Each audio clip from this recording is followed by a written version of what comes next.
Bismillahirrahmanirrahim. Kami memohon perlindungan kepada Allah dari syaitan yang terkutuk. Dengan menyebut nama Allah, yang Maha Pengasih lagi Maha Penyayang.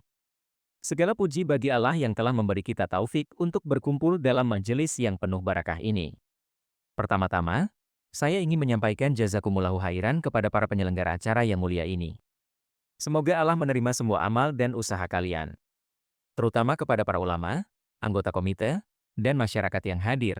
Semoga Allah senantiasa melimpahkan rahmat-Nya kepada kita semua. Alhamdulillah, atas izin Allah saya dapat hadir di sini hari ini, meskipun sebelumnya tidak sempat bergabung. Alhamdulillah, karena doa dan kasih sayang kalian semua, saya ada di sini malam ini. Sesungguhnya, ini adalah wujud dari cinta kita kepada Rasulullah Shallallahu Alaihi Wasallam yang telah menyatukan hati kita dalam majelis yang penuh dengan cahaya ini. Saya telah diingatkan beberapa kali bahwa saya harus menyampaikan pesan ini kepada kalian. Insya Allah, saya akan berusaha dengan segenap kemampuan untuk menyampaikan pesan ini dengan baik. Malam yang penuh keberkahan ini, saya akan berbicara dalam bahasa Inggris dan mencoba memberikan beberapa pelajaran praktis untuk kita semua. Semoga Allah Subhanahu wa Ta'ala memberkahi pertemuan kita dan memberikan kekuatan serta keteguhan dalam iman kita, serta menyatukan kita dalam ukhuwah Islamiyah. Para ulama Islam, terutama mereka yang ahli dalam membaca dan mengkaji Al-Quran, telah membahas manfaat dan hikmah dari banyak surat dalam Al-Quran. Sebagai contoh, mengenai surah Ad-Duha, banyak ulama terkemuka seperti Imam Al-Qurtubi, bersepakat bahwa surat ini merupakan obat untuk depresi dan kesedihan. Jika seseorang mengalami kecemasan, kesulitan, atau tekanan mental apapun, membaca surat ini dapat membawa ketenangan dan kebahagiaan dalam kehidupannya. Menurut sebagian ulama, surah Ad-Duha bisa dijadikan sebagai pengobatan khusus. Imam Mujahid, rahimahullah, meriwayatkan bahwa surat ini diturunkan ketika Rasulullah Shallallahu Alaihi Wasallam sedang bersedih karena wahyu yang sempat terhenti untuk sementara waktu. Musuh-musuh, seperti istri Abu Lahab, mengejek dan berkata, Tuhanmu telah meninggalkanmu. Ucapan tersebut sangat menyakiti hati Rasulullah Shallallahu Alaihi Wasallam. Setelah sekitar 40 hari, malaikat Jibril alaihi salam datang membawa wahyu, yaitu surah Ad-Duha, dan menghibur Rasulullah, serta menunjukkan bahwa Allah Subhanahu wa Ta'ala masih mencintai dan merahmati nabinya.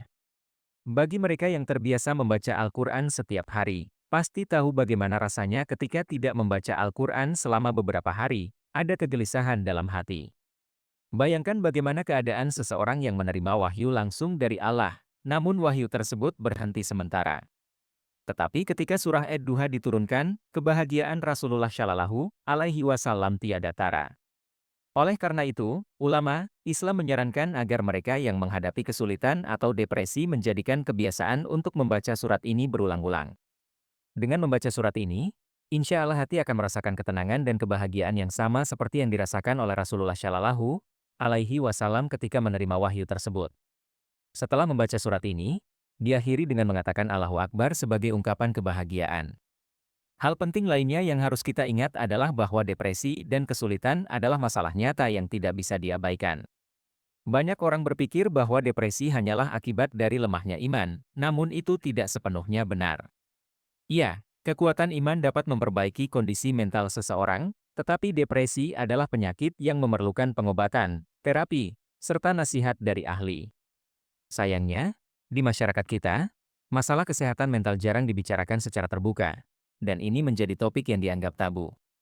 Kita harus mendukung mereka yang menghadapi tekanan mental dan mendorong mereka untuk mencari bantuan dari ulama, Islam serta ahli kesehatan mental. Jangan menganggap remeh masalah ini dan tidak boleh ada stigma yang melekat pada mereka yang mengalami depresi. Ini kesalahanmu bahwa kamu mengalami depresi, kamu yang menyebabkan itu. Itu hanya ada di dalam pikiranmu, dan kamu harus mengeluarkannya. Tapi bagaimana caranya? Dia tidak tahu bagaimana melakukannya. Apakah kamu punya jawabannya? Tilawah Al-Quran tentu sangat penting, mereka harus membaca Al-Quran. Dan semua ceramah, pelajaran, dan nasihat yang diberikan insya Allah akan bermanfaat. Namun, bersama dengan itu, mereka juga perlu diobati. Kamu harus mengirim mereka ke spesialis. Masalah besar lainnya adalah para sufi palsu dan orang-orang yang mengaku sebagai sufi yang mengatakan bahwa seseorang terkena sihir, ilmu hitam. Orang-orang percaya bahwa jika mereka menemui spesialis atau terapis, mereka melakukan kesalahan. Mereka berpikir bahwa ini adalah kelemahan iman mereka, dan mereka harus menemui seseorang yang melakukan ruqyah atau pengobatan spiritual. Jika seseorang memberikan bimbingan berdasarkan Al-Quran dan Sunnah, itu benar-benar baik. Tapi pergi ke orang-orang yang mengatakan, ibumu mertuamu telah menyihirmu, atau istrimu telah mengunjungi seseorang dan melakukan sesuatu padamu, ini adalah kebohongan. Abaikan orang-orang ini. Jauhkan diri dari mereka. Kami percaya pada adanya sihir, tetapi tidak selalu itu menjadi penyebab masalah. Penting bagi orang-orang untuk belajar mekanisme menghadapi masalah sesuai dengan Al-Quran, hadits, dan juga saran dari psikiater dan terapis. Surah Ad-Duha adalah panduan jelas bagi mereka yang mengalami kecemasan dan depresi. Para ulama mengatakan bahwa meskipun surah ini diturunkan kepada Nabi, Shallallahu Alaihi Wasallam, ada banyak pelajaran yang bisa diambil untuk umat, komunitas Muslim. Saya telah memberikan ceramah rinci tentang topik ini sebelumnya berdasarkan penjelasan ulama tafsir. Adalah sah untuk mengambil manfaat dari surah ini, meskipun ditujukan langsung kepada Nabi, Shallallahu Alaihi Wasallam. Mari kita mulai dengan dua ayat pertama dari surah Ad-Duha. Allah memulai dengan bersumpah, demi waktu duha, dan demi malam ketika ia sunyi. Ada berbagai tafsir dari para ulama tentang ayat-ayat ini. Beberapa ulama tafsir mengatakan bahwa waktu duha melambangkan nur, cahaya, dari Nabi, Shallallahu Alaihi Wasallam, sedangkan malam melambangkan hitamnya rambut beliau. Yang lainnya mengatakan bahwa duha adalah waktu ketika wahyu sedang diturunkan, dan malam adalah waktu ketika wahyu berhenti. Terbitnya matahari memiliki arti penting karena memberikan kesempatan baru.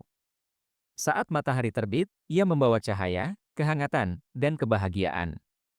Beberapa terapis mengatakan bahwa sinar matahari dapat membantu mereka yang mengalami depresi. Banyak orang yang mengalami depresi tidur di siang hari dan tetap terjaga di malam hari, yang bertentangan dengan sistem alami, karena malam diciptakan untuk beristirahat, dan siang untuk beraktivitas. Keseimbangan antara cahaya dan kegelapan sangat penting dalam hidup. Bahkan jika seseorang adalah seorang introvert, seseorang yang menyukai kesendirian, dia tetap membutuhkan cahaya matahari. Di sisi lain, seorang ekstrovert yang menyukai kebersamaan juga membutuhkan kedamaian malam. Kombinasi keduanya diperlukan untuk kehidupan yang seimbang. Kita membutuhkan momen-momen bahagia dan juga momen-momen sedih dalam hidup. Tanpa kesedihan, kita tidak akan pernah bisa menghargai kebahagiaan. Malam membantu kita memahami pentingnya siang, dan kesulitan membantu kita mengembangkan kesabaran dan kekuatan.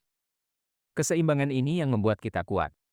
Setelah bersumpah demi duha dan malam, Allah memberikan penghiburan kepada Nabi, Shallallahu Alaihi Wasallam, dalam surah Ad-Duha. Tuhanmu tidak meninggalkanmu, dan tidak pula membencimu. Ini adalah pesan penuh harapan. Setiap momen dalam hidup Nabi, Shallallahu Alaihi Wasallam, selalu lebih baik dari yang sebelumnya. Allah telah menjanjikan bahwa Dia akan memberikan begitu banyak hingga beliau merasa puas. Inilah cara kita bisa menggantikan pikiran negatif dengan pikiran positif. Beberapa psikolog mengatakan bahwa pikiran positif bisa menghilangkan pikiran negatif. Namun ini tidak sepenuhnya benar. Pikiran negatif bisa sangat kuat. Misalnya, jika seseorang mengatakan 10 hal positif tentangmu, tetapi satu hal negatif itulah yang akan mendominasi pikiranmu. Otak kita cenderung memberi prioritas pada pikiran negatif. Pikiran negatif tidak bisa dihilangkan hanya dengan berpikir positif. Kita membutuhkan tindakan positif. Misalnya, jika saya meminta Anda untuk fokus pada pola napas Anda selama 10 menit, atau untuk memperhatikan detak jantung Anda, tindakan kecil ini saja bisa memberikan dampak besar pada pikiran Anda. Berapa banyak orang yang mampu melakukannya? Apakah mungkin untuk benar-benar fokus pada detak jantung Anda? Apakah seseorang bisa melakukan? Berapa banyak orang yang mampu melakukannya? Apakah mungkin untuk benar-benar fokus pada detak jantung Anda? Apakah seseorang bisa melakukan itu? Anda mungkin tidak bisa membayangkan detak jantung Anda. Jika saya meminta Anda untuk memikirkan perjalanan umrah terakhir Anda atau perjalanan berat Anda ketika Anda duduk di depan Ka'bah, dan fokuslah hanya pada diri Anda yang sedang duduk di depan Ka'bah dalam keadaan ihram selama 10 menit, kemudian saya akan memberi Anda 1000 dirham. Apakah mungkin bagi seseorang untuk hanya memikirkan satu hal? Sangat sulit untuk mengendalikan pikiran. Anda tidak bisa melakukannya. Bahkan orang-orang yang menderita was-was dan depresi, yang mendengarkan materi ini, mungkin akan berpikir tentang banyak hal lain, meskipun ini adalah topik penting bagi mereka. Meskipun menarik dan bermanfaat bagi Anda tetap akan memikirkan hal-hal lain. Sekarang, jika saya meminta Anda untuk mengangkat tangan Anda dan berkata, jika Anda bisa mengangkat tangan selama 10 menit, saya akan memberi Anda 1.000 dirham. Semua orang akan melakukannya. Dan jika saya mengatakan bahwa Anda harus mengangkat kedua tangan, Anda akan melakukannya untuk mendapatkan 2.000 dirham. Ini menunjukkan bahwa amal positif jauh lebih mudah daripada pikiran positif. Amal positif jauh lebih mudah daripada pikiran positif, yang sangat sulit. Dan inilah keindahan surah Ad-Duha. Allah memulai dengan pikiran positif, dan itu adalah pesan untuk kita.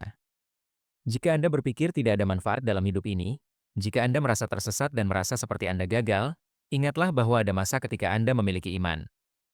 Ada masa ketika Anda menikmati sholat Anda, berdoa, dan Allah memberikan jawaban. Anda bermimpi indah, menangis dalam sholat, dan meningkatkan bacaan Al-Quran. Tapi sekarang, Anda merasa tidak ada manfaat dalam DN atau dunia Anda. Pikiran negatif ini tentang DN dan dunia Anda, Allah mengatasi hal ini dalam surah Ad-Duha. Allah berfirman, Tuhanmu tidak meninggalkanmu dan dia tidak membencimu.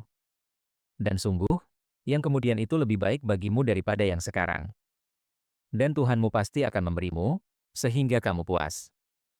Al-Quran, 93:35, ayat-ayat Al-Quran ini mengajarkan kita bagaimana menghadapi perasaan negatif tentang kehidupan spiritual kita dan hubungan kita dengan Allah. Dalam 3 ayat berikutnya, Allah memberi kita harapan, mengingatkan kita bahwa Dia selalu bersama kita. Bukankah Dia mendapatimu sebagai anak yatim, lalu Dia melindungimu?